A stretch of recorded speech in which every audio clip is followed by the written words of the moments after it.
Você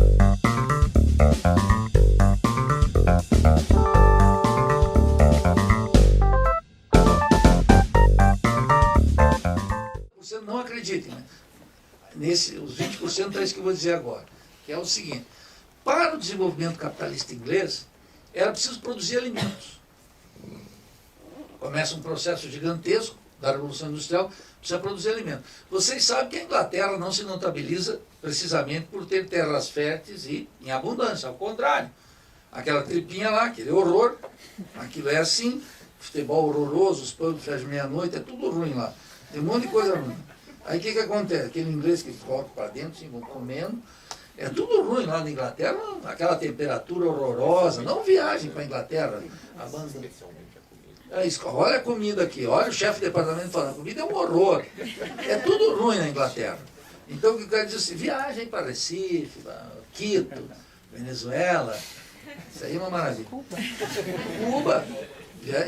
Se o pessoal pagar a passagem, eu vou de novo. Vai para Cuba, TNT, estou lá. Então o que acontece? Volta aqui, ó, economia política. O que os caras dizem? Precisa fazer industrialização. Então precisava fazer uma coisa muito importante, que era produzir alimentos. É claro, a Inglaterra foi lá e começou a produzir alimentos, porque primeiro nas terras férteis. Mas as terras férteis acabavam rapidamente. Então o que acontecia? O tema da renda da terra é esse, é que para tirar uma quantidade de alimento cada vez maior ou igual quantidade, teria que se colocar uma quantidade de trabalho cada vez maior, era muito dispendioso. Por isso que a Inglaterra parte imediatamente para duas missões. Uma, tomar todas as terras dos irlandeses. Dizer assim, isso aqui é nosso, para fazer o quê? Para plantar batata. Daqui. E aí os ingleses vão lá. Claro, todo mundo acha que é um conflito entre católicos e protestantes. Não tem nada que ver. Os protestantes estavam lá invadindo, os católicos disseram, eles vêm pegar a nossa terra, lá vem o demo, e o outro disse, nós vamos acabar com o demo. Religiosa, que era uma guerra pela terra, óbvio. É mais fácil explicar para uma massa que está vindo o demo e que tem a salvação no outro lado. Não dá para explicar muito. Olha, a renda da terra dos ingleses era muito dispendioso, então eles vão fazer isso e vão pegar essa força de trabalho aqui e mandar para Londres. E como mostrava Engels, um irlandês ia trabalhar numa indústria inglesa, trabalhava que nem um cavalo e comia uma batata por dia. Tem que fazer a indústria. A industrialização é aquele cenário de horrores, mulheres, crianças, é uma pancadaria total. Marx não escreveu o Capital assim, vendo, olhou aquilo e disse, nossa, isso aqui é uma carnificina completa. Bom, voltando ao tema da renda da terra, é o seguinte, a Inglaterra precisava fazer isso. Então, ela tinha que fazer uma espécie de, ela liquidou os grandes proprietários de terra, com a expansão para fora e também com uma coisa, o Ricardo defendia o livre comércio. Então, olha o que é o livre comércio, esses abobados aí dos estudantes pela liberdade, MBL, fazem, são os ignorantes. Ignorância, assim, sobre o desenvolvimento capitalista inglês, que é de doer, Uma ignorância sobre o desenvolvimento capitalista nos Estados Unidos, que é de chorar. É de chorar. Esses países praticaram um completo protecionismo. Não existe capitalismo sem protecionismo. Não existe na história do planeta. Nem existiu o ciclo de domínio de Amsterdã, os holandeses, não existiu e não existe com os Estados Unidos. Vai tentar vender um pé de alface. Aliás, esses MBL que estão falando assim, vai vender lá para os Estados Unidos para ver o que é fácil. Sai como caixeiro, tenta colocar um pé de alface lá. Eles inventam até que tem um problema de segurança, que pode... É uma loucura.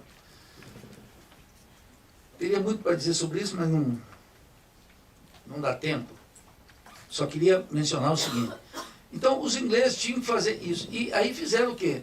Fizeram o mecanismo claro deles, que é fazer o livre comércio. O livre comércio para a Inglaterra significava uma coisa só, importar grãos, porque era muito caro. Então, os ingleses, o livre cambismo inglês, não implicava em alguém vender máquina lá para a Inglaterra, de jeito nenhum. E nem a Inglaterra exportar máquinas. As máquinas começaram a ser exportadas na Inglaterra só em 1843, lá tardiamente, não antes. Nem exportar. A Inglaterra praticava o livre comércio dela, o livre cambismo dela, assim, a necessidade da Inglaterra importar grãos. Por quê?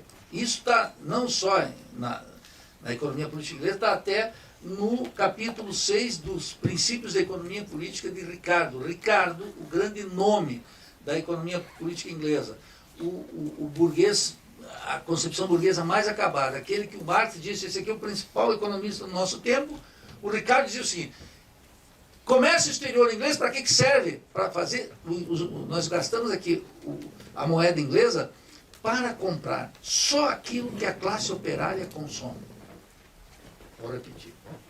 O comércio exterior inglês não era para comprar água francesa, nem caviar, e nem as bolsas das madames, uma grife. O Ricardo, se estivesse aqui, ele fechava os shopping centers, fecha tudo isso aí. O que vão importar? Vamos importar vinho e trigo da Argentina, nada mais. Por quê? Porque a classe operária vai precisar de alimento barato, porque o alimento barato faz uma desvalorização dos bens salários. Com o mesmo salário, a classe operária inglesa compra os mesmos bens e não força a contradição contra o lucro. Salário baixo, lucro elevado. Então, a Inglaterra só importava aquilo que os trabalhadores consumiam, porque tornava a reprodução da força de trabalho mais barata. Mais barato significa que os trabalhadores, com o mesmo salário, poderiam comprar mais bens, que vinham importados, com preço mais barato, e não pressionava os salários para cima, que jogava contra o lucro dos capitalistas ingleses. Então, o Cepalino olhava aqui e dizia assim: opa, aqui nós temos que fazer uma coisa. Para fomentar a industrialização, tem que fazer a reforma agrária. Para quê? Para produzir alimentos. Lição básica de hoje, meus camaradas. Observe o seguinte: 70% do que o brasileiro come vem da agricultura familiar. 37% da pressão inflacionária vem de alimentos. Então, uma boa estratégia de controle inflacionário seria o seguinte: fazer a reforma agrária. Produzir alimento em quantidades. Produzir alimento em quantidades. Para quê? Para garantir não só um padrão de alimentação melhor, que é um horror o que está acontecendo no Brasil, mas produzir alimento em abundância para fazer o quê? Para alimentar os trabalhadores. E tem um custo de reprodução, nesse aspecto, muito baixo. Mas o que se faz aqui? Se fomenta uma agricultura de exportação. Isso não era estranho na economia política inglesa. William Pitt, que estava escrevendo em 1662, observava e dizia assim: olha, aqui na Inglaterra, na Irlanda, acontece o que economistas, quando não sabem explicar, chamam de paradoxo. Paradoxo da exportação. Ele não quer explicar, ele quer ocultar. Tem um paradoxo da exportação. Qual é a explicação? A Irlanda exporta muito para a Inglaterra e empobrece. Ele chama de paradoxo. Exportação falou, é idiota. O sujeito que fica, exportação é muito importante, eu sou um ignorante ou despachante de porto, que aí eu até entendo, o sujeito que ganha pão lá de despachante de porto, advoga para empresa de contêineres, aí tá certo, elogiar. Mas os outros, que bom, exportação, e tu ganha alguma coisa? Não, por que tu tá feliz com isso, cara? O superávit comercial de 40 bi, pra quê? E eu já disse ontem, esse orgulho exportador de latifúndio ainda nos devolve o Luan Santana, o sertanejo universitário, tudo isso aí que é uma loucura. Bom, a CEPAL aprendeu com o desenvolvimento capitalista inglês. Para o desenvolvimento capitalista é necessário produção de alimentos em abundância. Para quem? Para o consumo da classe operária. Para permitir um padrão de reprodução da força de trabalho que não force o salário para cima. Quer dizer, que os bens salários são desvalorizados. Então, nesse contexto, a CEPAL disse: bom, temos que fazer a reforma agrária. Por que tem que fazer a reforma agrária? Porque toda a economia colonial dos países latino-americanos era o fortalecimento do latifúndio, e mesmo depois da independência, era o fortalecimento do latifúndio, a concentração da propriedade fundiária e a economia exportadora. Então a CEPAL disse: tem que fazer a reforma agrária. Isso a CEPAL chamava de uma reforma estrutural. Isso que se chamava de reformas. As reformas da CEPAL, as reformas que informaram o governo João Goulart, a reforma. Qual a reforma do governo João Goulart? A reforma agrária. Qual a reforma? A reforma urbana, que era dividir a propriedade urbana, impedir a especulação, dar casa digna para todos, etc. Uma lógica de ocupação do espaço urbano não bárbara, como nós temos, etc. As reformas cepalinas eram uma tentativa, uma pretensão de ordenar o desenvolvimento capitalista, eliminando as remanescências supostamente feudais, o atraso e uma brutal perspectiva de modernização do sistema capitalista. Então a CEPAL, ela tem esse otimismo burguês, óbvio, de fazer os países sair da condição de país subdesenvolvido para chegar ao país ao desenvolvimento, mas junto com políticas que tocavam nos problemas reais. Por exemplo, eu poderia me estender mais, mas como isso não é de interesse aqui, cada um tem que ir lá buscar, vou mencionar dois. É preciso fazer a reforma agrária. Então é preciso bater no proprietário de terra. É preciso fazer produção de alimentos para a classe trabalhadora consumir. Quer ver um outro problema? Você pode dizer assim, olha, tem um problema aí, que o Celso Furtado falou, a difusão desigual do progresso técnico tem um problema que aqui na América Latina tem força de trabalho abundante, então tem que usar tecnologias intensivas em força de trabalho. Mas se usar tecnologias intensivas em força de trabalho, perpetua o atraso tecnológico. Não dá. Então tem que incorporar tecnologia. Para isso, a CEPAL formular uma coisa que já é mais... qual a expressão que eu usaria aqui para fazer justiça? Como diz o Gramsci, ser justo com os adversários é difícil, né? Mas é necessário. Eu ia dizer lunático, mas não é. Idealista, chamemos assim. Era preciso ocorrer, porque nós estamos num sistema global, a CEPAL, esse negócio de globalização, a CEPAL tinha isso clarinho, clarito, assim, estamos num sistema global. É preciso haver transferência de tecnologia. Tem os monopólios, tem os grandes monopólios que controlam o mercado mundial em todas as áreas. Nós estamos integrados numa economia capitalista e é absolutamente indispensável que ocorra transferência de tecnologia. Bom, é claro que essas propostas sendo levadas à prática, elas foram mobilizando milhões. É simples. Os camponeses, quando observaram esse negócio de reforma agrária, disseram, opa, essa proposta aí é boa. É a proposta da CEPAL, vamos começar. E aí começaram aquilo que os chilenos chamam de desalambrar, tirar o arame farpado. Aqui no Brasil, um rapaz chamado Leonel Brizola se entusiasmou particularmente com esse tema e começou a discutir a reforma agrária. E o Miguel Arraes e o Francisco Julião, e se criaram as ligas camponesas. E aí, o que era isso? Era uma proposta que setores da burguesia estavam apresentando a reforma agrária para fazer a industrialização, que moviam milhões de trabalhadores.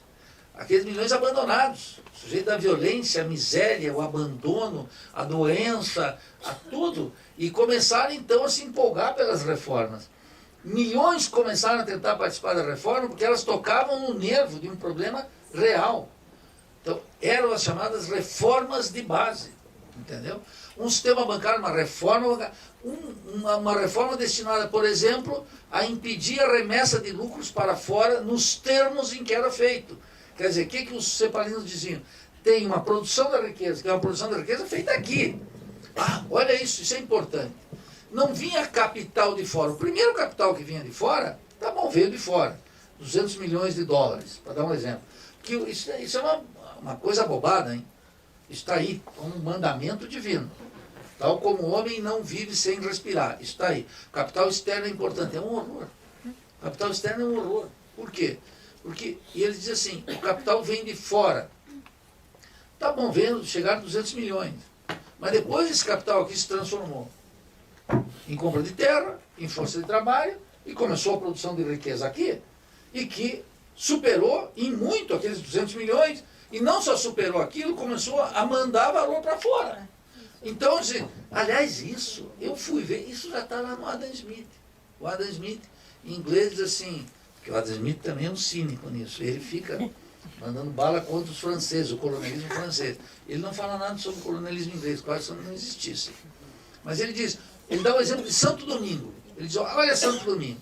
Santo Domingo não foi lá a capital francesa que criou aquilo.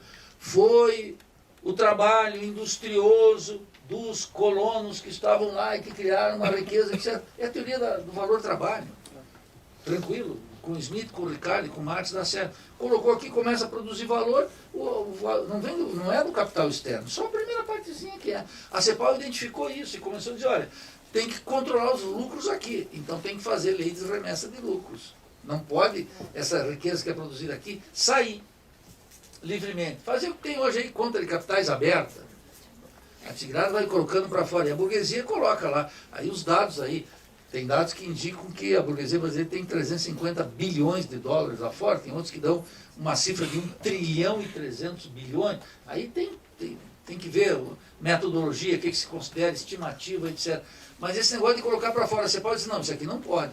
Uma riqueza está sendo criada aqui, tem que ser reinvestida aqui, porque isso aumenta a taxa de investimento, aumenta o emprego, dá a densidade tecnológica, vai fazendo com a reforma agrária, vai fazendo um conjunto de reformas estruturantes que vai, de alguma maneira, repetindo o movimento inglês da industrialização. Eu quero dizer o seguinte, ponto para uma reflexão importante aqui. Você veja que a CEPAL formulou um diagnóstico sobre as raízes do atraso latino-americano e uma proposta de superação que tinha íntima conexão com os problemas reais. Tem uma riqueza que é produzida aqui e se esvai, tem que ficar. Tem uma deterioração dos termos de troca, nós temos que exportar produtos industriais, porque isso desaparece. Tem que ter uma transferência de tecnologia e, portanto, cooperação internacional. Tem que ter uma intervenção do Estado gigantesca para fazer um conjunto de coisas que o mercado não vai fazer. Então a CEPAL estava tocando em problemas reais. Onde é que estava, digamos assim, a ilusão cepalina? Onde é que estava o limite da consciência? É que ela pensava, como pensou Celso Furtado até 64, que isso poderia ser feito com democracia e isso poderia fazer de uma forma progressista. Estavam errados por quê? Estavam errados porque o setor industrial latino-americano, a burguesia industrial latino-americana, que existiu em maior ou menor grau em vários países, no México, na Argentina, na Colômbia, no Brasil, no Chile, menos na Venezuela, menos no Equador, menos na América Central, menos no Caribe, muito incipiente tudo isso, que eram quase economias de enclave, como trata a CEPAL. Esse grau de industrialização foi crescendo, mas chegou um momento em que as contradições entre as frações do capital dominante e entre essas frações e as classes populares enfrentavam um problema. Qual o problema? O problema que apareceu em 1959, com a Revolução Cubana. Tinha uma revolução no meio do caminho. No meio do caminho tinha uma revolução. Você veja que a CEPAL faz o estudo em 49, uma década depois, uns barbudinhos fazem uma revolução em Cuba e começam outra via de desenvolvimento. Tinha um antecedente muito importante, que quem puder tem que estudar, que é a Revolução Guatemalteca. Quem estudou? Um sujeito chamado Che Guevara. O Che Guevara estava em 54 na Venezuela, quando as classes dominantes locais, com o apoio, a concepção da Embaixada de Washington, do Departamento de Estado, da Presidência dos Estados Unidos, decidiram liquidar com o governo de Jacob Arbenz e derrubar o governo e colocar Guatemala numa longa noite de terror terrível, que só diminuiu há 10 anos atrás, quando teve o acordo entre a guerrilha e o Estado guatemalteco, a Unidade Nacional Revolucionária Guatemalteca, a UNRG. O RNG. O que aconteceu lá? Um governo que não tinha nada de comunista começou a fazer essas reformas, e uma das reformas era a reforma agrária. Num país de composição indígena, que o camponês é indígena, não é que o camponês é um sujeito como Gilmar Mauro ou o João Pedro Stern, branco, de olho azul, italianão, não, vem lá do sul, de Santa Catarina, não tem a ver com isso, é um indígena. Eu falo isso, naturalmente, não é nenhuma menosprezo ao Gilmar Mauro, só para mostrar que o problema do sem terra aqui tem uma extração diferente do indígena, porque o indígena tem uma relação com essa terra milenária. Os maias é um negócio exuberante desde muito tempo. Né? Não é uma italianada que chegou aqui com subsídio, ganhou terra e começou a desbravar e etc., com dificuldades, mas ganhou a terra. É diferente de um escravo que ficou livre e não teve acesso à terra, e é mais diferente ainda de um indígena que vai perder a terra para a expansão capitalista. É uma coisa, situações completamente distintas. Então, lá na Guatemala, em 54, quando as massas começaram a fazer, e apoiar o governo e fazer a reforma agrária, os Estados Unidos não apoiaram, e mais, a classe dominante local disse, não, isso aqui sai uma riqueza extraordinária, isso aqui não pode ser dividida, não tem como. E nos países como o nosso, então mais industrializados que a Guatemala, país de situação do Brasil, a burguesia industrial supunha a CEPAL que a burguesia industrial teria o apoio das massas para fazer a reforma agrária, porque a reforma agrária aumentaria o lucro dos capitalistas industriais. Teria uma funcionalidade, quase que a história inglesa se repetiria aqui. E o que o capital industrial fez? O capital industrial fez uma aliança com o capital agrário para fortalecer o latifúndio e bloquear definitivamente a reforma agrária. Onde é que estava o idealismo cepalino? O idealismo cepalino estava na ideia de que os países latino-americanos, na busca por a industrialização, poderiam repetir a história europeia, que significou, pelas condições inglesas, muito difíceis, em função do conceito, eu ia dizer escassez, de limitação de terras férteis, a Inglaterra encontrou uma saída própria. Ela liquidou com o proprietário de terra, o grande proprietário de terra, encontrou uma saída particular para a Inglaterra. E os economistas aqui pensaram que isso poderia interessar para a burguesia industrial. Ocorreu exatamente o oposto. Não só ocorreu assim, como essa transformação não se deu tampouco por ordem democrática. Ao contrário, apoiado pelos Estados Unidos, dá para dar uma resposta capitalista para a questão da terra, dá para dar uma resposta capitalista para todos os problemas apresentados pela reforma. E então veio o caso brasileiro, que é o mais eloquente da América Latina, uma ditadura que vem para fazer todas as reformas pró-burguesas. Então nós temos hoje uma resposta para a questão agrária. É uma resposta de tipo capitalista, que é o seguinte: produzir soja para exportação. Tá, do ponto de vista burguês, está equacionado o tema da terra. Percebe? Quer dizer que o capitalismo não é uma resposta. Ah, mas está envenenando, é a agricultura que mais coloca produtos químicos, etc., no planeta. É. E nós estamos com a saúde toda envenenada e aí discutindo se vai contrair câncer, não sei. É assim. E tem uma matança na fronteira agrícola dos líderes sindicais, etc. É, tem uma matança. E tem uma guerra civil no campo? Tem. E tem, nunca como agora, foram mais assassinos presos? Sim, é verdade. Nunca tiveram tantos assassinos presos, a justiça está atuando um pouco melhor, etc. Tal, mas nunca tiveram também tantos líderes sindicais assassinados. Percebe como é que é? Então, o capitalismo deu uma saída para a questão agrária. Resolveu o problema do povo? Não. Resolveu o problema do campo? Não. Resolveu o problema do latifúndio. Fazendas altamente produtivas, com uma certa densidade tecnológica, com transgenia. Está tudo resolvido, aí já tem saída para tudo. Do ponto de vista burguês, o agrotec, o agropop, o agro é tudo, a burguesia deu uma saída para o tema do campo. Agora, tem massas famélicas, tem injustiça, tem matança, tem crimes ecológicos? Sim, é assim, sinto muito, né? Lá na Inglaterra não foi um processo ternura, foi liquida com bosque, mata tudo, arrebenta, faz cercamento, liquida os que resistem, etc. Tem que liberar aquelas massas para fazer indústria. Elimina os bosques, coloca pastagem, manda bala. Né? E depois vem as ONGs inglesas agora reclamar aqui que tem que cuidar do ambiente, etc. E tal. O que eu quero dizer é o seguinte: a CEPAL propunha um desenvolvimento capitalista que ia repetir. Qual é o fracasso cepalino? E aí, me aproximando do final para a gente tomar um café, eu quero dizer o seguinte: ela elaborou, fez uma leitura do desenvolvimento capitalista latino-americano, identificou seus principais problemas, um diagnóstico da situação, e apresentou, chamamos assim, uma utopia concreta: a industrialização. A industrialização ocorreu?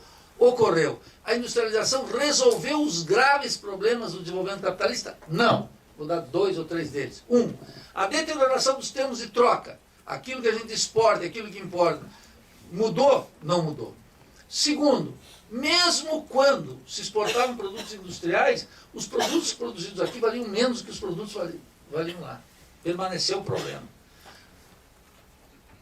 A estrutura fundiária melhorou e a justiça, etc. Não, piorou, através do latifúndio, fortalecimento, e o fortalecimento de uma agricultura de exportação. Criar aquilo que o Rui Mauro Marino chamou de uma economia exportadora. Uma economia exportadora, uma economia voltada para fora.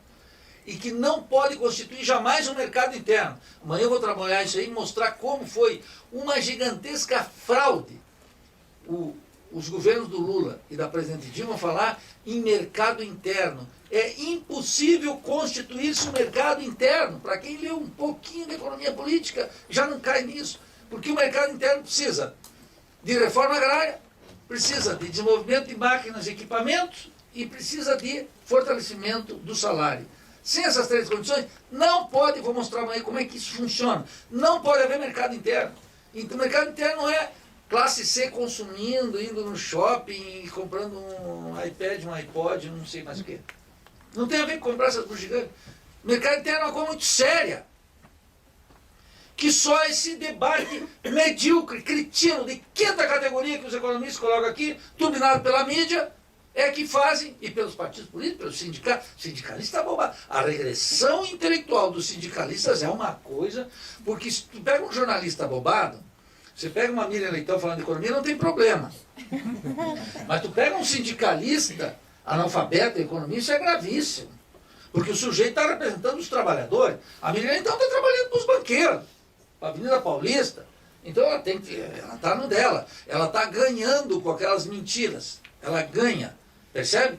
Tem um ato de verdade ali. Uma molécula de verdade. Ela ganha. O papel dela é mentir permanentemente sobre produzir ideologia. O tempo inteiro.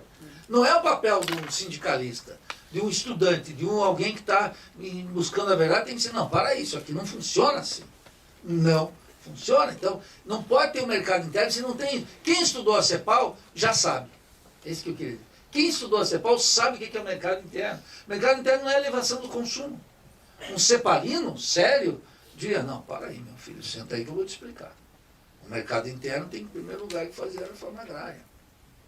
O mercado interno tem que ter um departamento de produção de máquinas e equipamentos gigantesco dentro do país. Eu dei o dado, não sei se eu dei o dado para vocês ontem, mas o Brasil gastou em 2000, nós estamos em 17, em 2016 são 6 bilhões de dólares de royalties e são 19 bilhões, é crescente desde 94, gigantesco, de pagamento de aluguel e compra de equipamentos. Quer dizer, nós não temos aqui dentro do Brasil uma burguesia produtora de máquinas e equipamentos.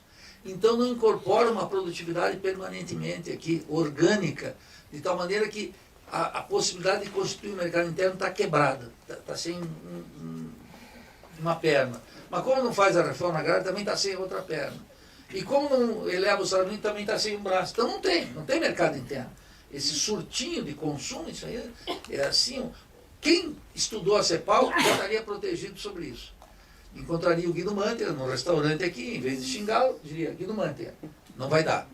Você está dizendo coisa bobagem, essa tua nova matriz econômica nem é nova, nem é matriz, nem é econômica, não é nada. Isso aí é uma ideologia de quinta. Eu vou te ensinar como cepalino que sou, não vou nem usar o Rui Mauro Marino, nem o Nildo Orix, nada. Vamos só com a CEPAL, vamos mostrar aqui o desenho, se tu quer, pá, e liquidamos essa ideia de mercado interno de mar. A ideia é generosa, porque todo mundo no consumo, né? Pega bem, todo mundo consumindo, e aí a classe média alta diz, agora os pobres também estão consumindo, e se eles estão consumindo, eles não vão pedir a reforma agrária, não vão pedir a reforma urbana, não vão pedir o cancelamento da dívida, não vão pedir um novo Supremo, um novo departamento de direito da USP, nada, vão ficar tudo como está, não vão mudar. O chefe vai ficar o mesmo, entendeu? Os professores novos também, gozando de prestígio, etc. Então, é bom por causa disso. Mas quem tinha tivesse estudado a CEPAL, estuda a CEPAL, aqui estamos diante de problemas estruturantes da economia que precisam de reformas estruturais.